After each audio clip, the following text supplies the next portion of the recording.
India has announced a string of punitive measures against its neighbor Pakistan following an attack on tourists in the disputed Kashmir region.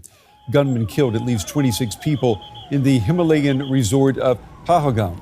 India has accused Pakistan of supporting terrorism. Measures include suspending a water sharing agreement, closing border crossings, and cutting diplomatic staff.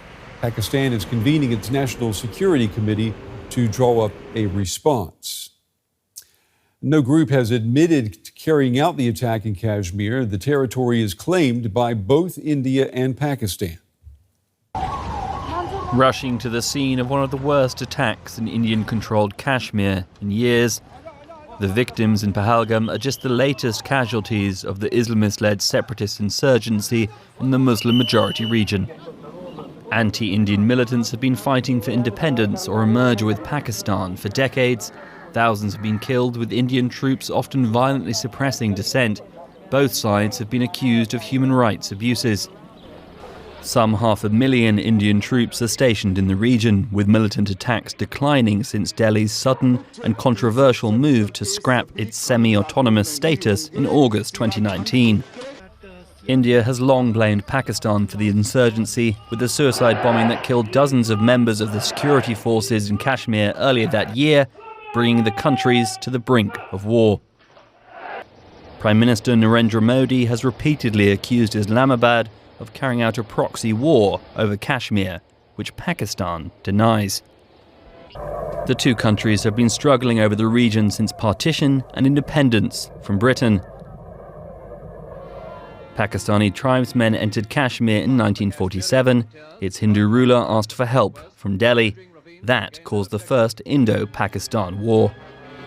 The UN mediated a ceasefire 2 years later, with much of Kashmir going to India, with a small part under Pakistani control.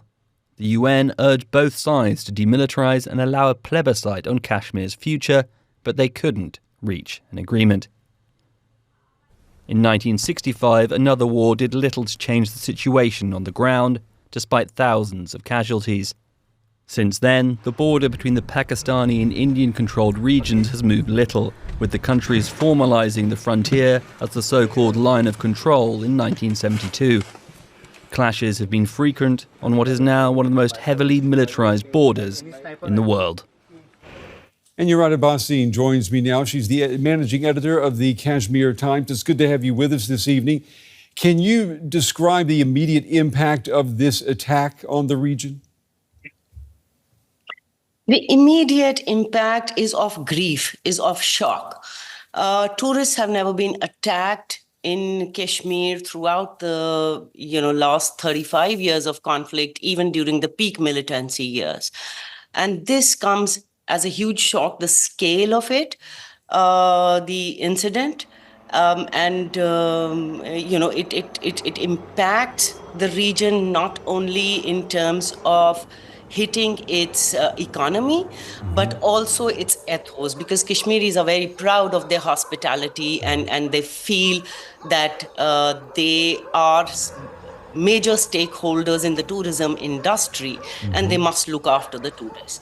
And that has been a very central theme, and which is why also probably that even though there have been some attacks on civilians, some killed for their identity, but there have been no attacks on tourists by and large.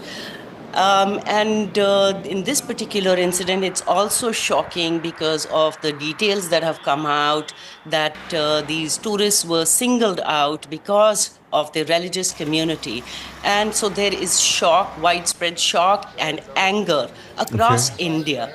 While that anger in India is turning into calls for revenge, calls for imitating the Israeli model. In Kashmir, you have people coming out with candlelight marches against the incident, calls for brotherhood, communal amity, and saying that we do not accept this. What about the government's response to this? How would you assess that? I think the government's response has been extremely immature right from the very beginning.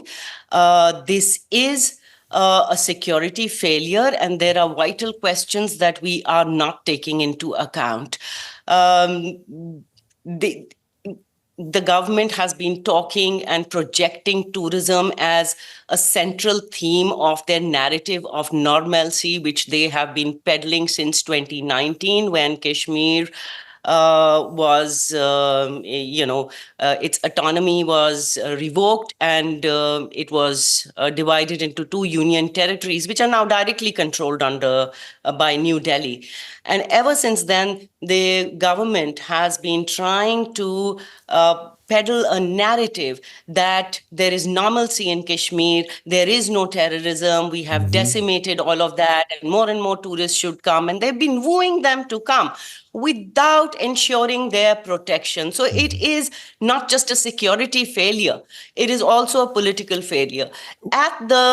This is a frequent, one of the favorite tourist spots, where I'm told on that particular day, there were 1,500 tourists. Yeah. And now the government is telling us there were some intelligence inputs that there would be some attacks. So have left these tourists as sitting ducks at that time, I think there is a huge responsibility that the government must take, and it isn't. Let me ask you, before we run out of time, what would you say are the most important steps needed right now to ensure stability in Kashmir?